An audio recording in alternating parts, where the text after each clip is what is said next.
Hello, and welcome to this episode. And today we have Emma Louise, and she is a business and mindset coach for ambitious introverts and empath. Oh, hi, and welcome, Emma. Hello, thank you so much for having me. Yes. Oh my God, I love your love your shield. All right.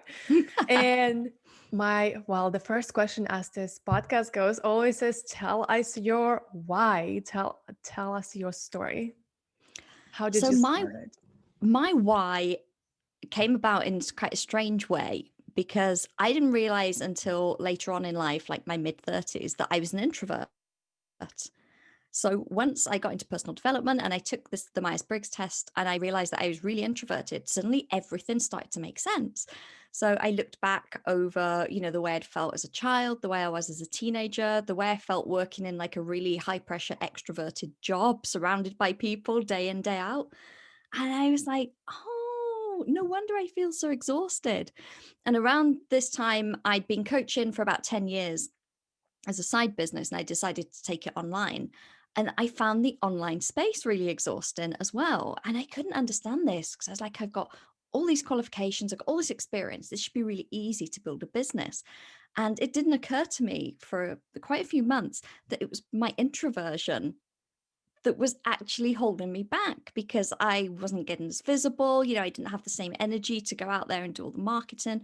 So then I refocused towards introverts because I suddenly understood how they felt and that we need to approach things in a different way. Well, that is beautiful. And I wanted to ask, like, what is the number one mistake you've done that you wish you could avoid? I know there's no regrets, everything it's learning, but like, what is this number one thing you wish, like, I wish I haven't done differently?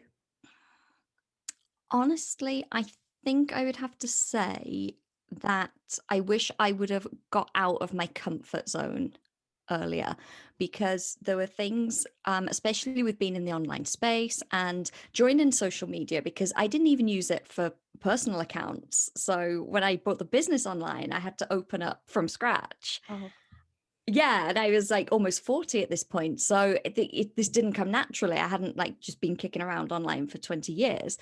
And I think that I could have pushed myself and got out of my comfort zone. It's that mindset thing between thinking, oh, I don't like doing this, I'm not doing it, or I don't like doing this, so I'm just going to jump in and do it. And after the first time, it's going to be better. So I think that is actually probably the only thing I wish I'd have done differently. wow. Yeah, a totally comfort zone. I think it's all stop us at some point, and then you just go for it and you're like, okay, whatever. We can just keep going, right? Yeah. And then you're like, why didn't I do that earlier? Yeah, exactly. And all right, how long have you been in business? I would love to know a little bit more. So I got my first life coach qualification in 2006, so 14 years ago. And then I decided to get serious about it in 2015. So I did a more modern certification then, and I did my NLP practitioner also. And then I started coaching just on the side in person, through friends of friends and word of mouth. And I actually brought the business online in early 2019. So almost 2 years online now. Awesome. I love that. All right. So, moving forward, what is the number one advice that you can give it just like super actionable and listeners can just take it and apply for their businesses? Trust your gut. Trust your gut instinct because we get so driven by our heads and we start to look around and compare and try to overplan and make decisions. And actually, the biggest thing that you've got going for you is that internal compass to really just trust what feels good and what doesn't and do it your way. So, what does this look like for you? What does it look like every day? Just trust your gut. So I always get an initial feeling about something, that kind of hell yes straight away or no way. But obviously sometimes not everything is that strong. There could be something in between.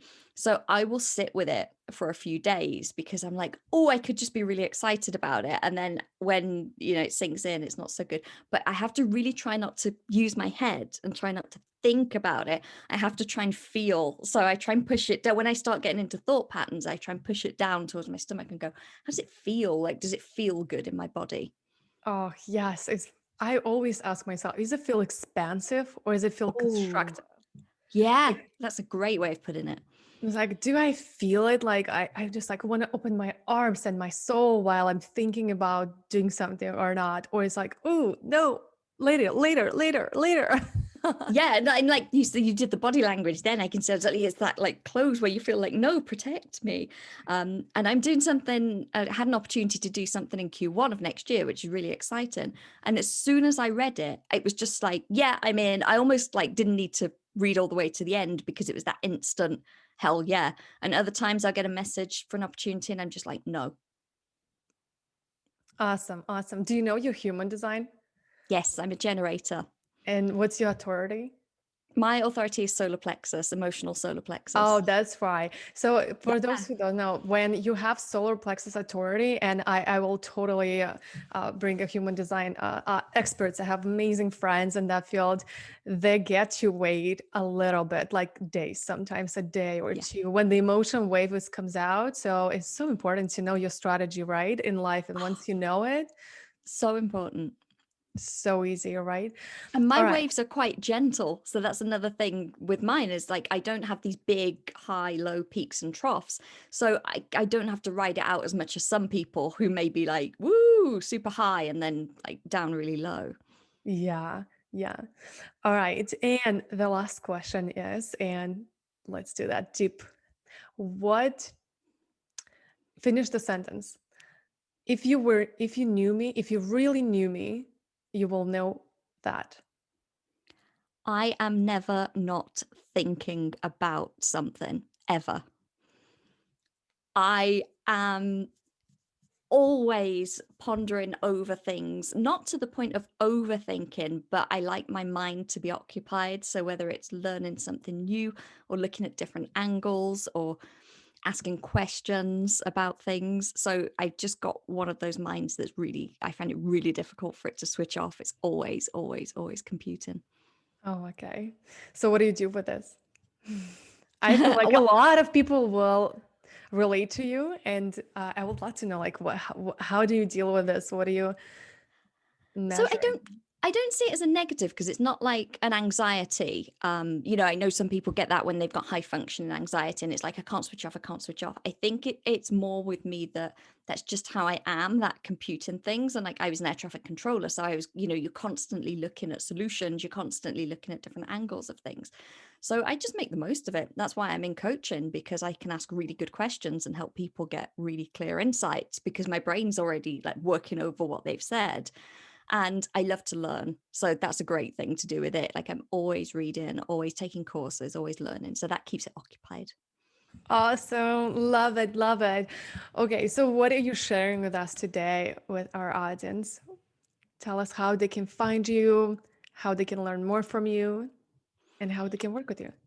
So probably the best place to find me is on Instagram at Emma Lou Parks.